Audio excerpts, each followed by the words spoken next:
место диких животных в природе.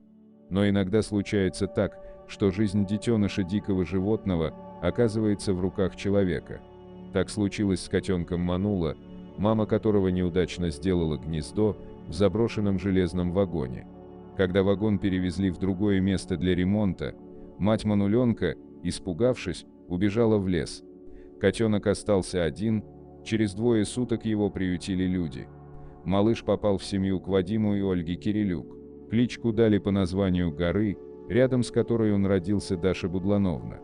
У котенка было обезвоживание, поэтому первое время отпаивали физраствором из шприца. Понемногу перешли на молоко.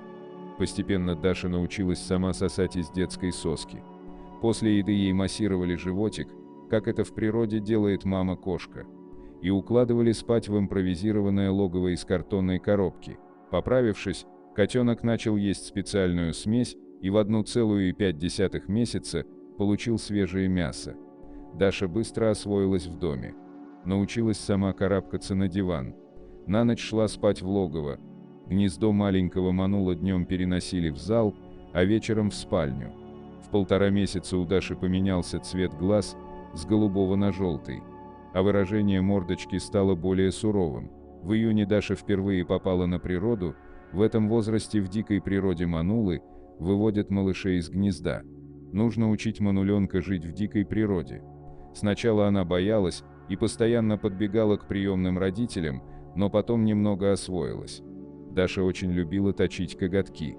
Но у Манулов когти большие, острые, и даже в месячном возрасте котята не умеют их прятать.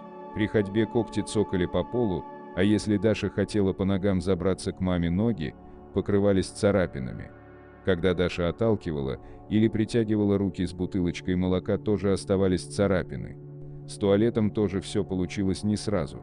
Сначала устраивала туалет то за шкафом или в домашних тапочках. К 2-месячному возрасту поняла, что ходить в туалет нужно в лоток с песком. А подсмотрев за кошками, стала все закапывать за собой. Дома помимо Даши жили еще 2 кошки и кот.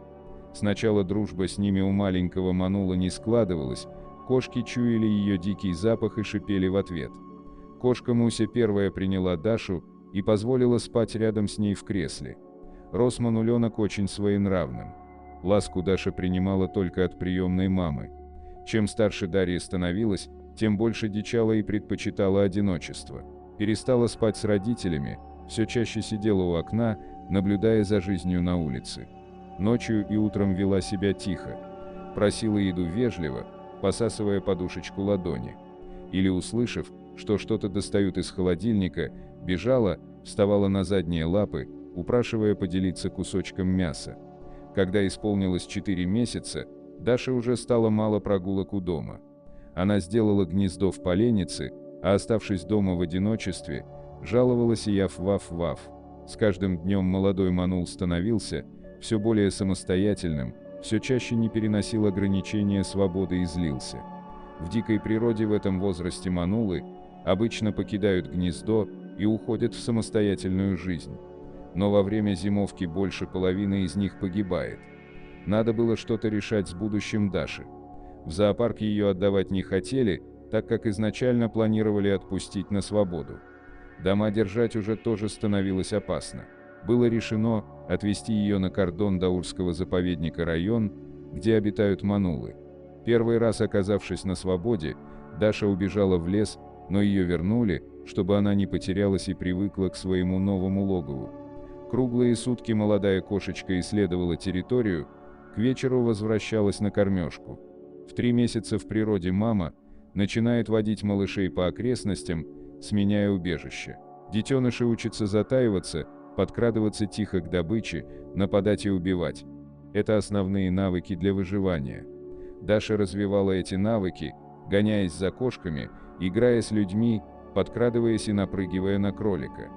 Даша с детства проявляла звериный нрав, рычала на чужаков, если вступался родитель, ему тоже доставалось. Через 5 дней жизни на кордоне Даши удалось поймать маленькую пищуху. Для этого ей пришлось посидеть у норы в засаде. Пришло понимание, что только прыжками и погоней пропитания не добыть, нужна сдержанность и выжидание. В тот же день ей удалось поймать и взрослую пищуху, хоть и не без помощи человека, выпустившего в нужный момент жертву из приоткрытой живоловки. За неделю кошечка освоила территорию кордона, нашла хорошее убежище, получила первый охотничий опыт. Взгляд у Даши стал еще взрослее и суровей.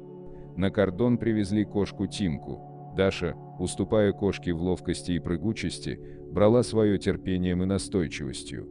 Чувствуя себя на кордоне хозяйкой, усердно зарывала Тимкины туалеты. Даша настойчиво, но без агрессии вытесняла Тимку со своей территории. Кошка отвечала урчанием и оплеухами. Кошачья родня так и не приняла мануленка в свою семью. За ограду выходить Даша не решалась, все еще ощущая привязанность к семье, также оставалась любопытной и игривой.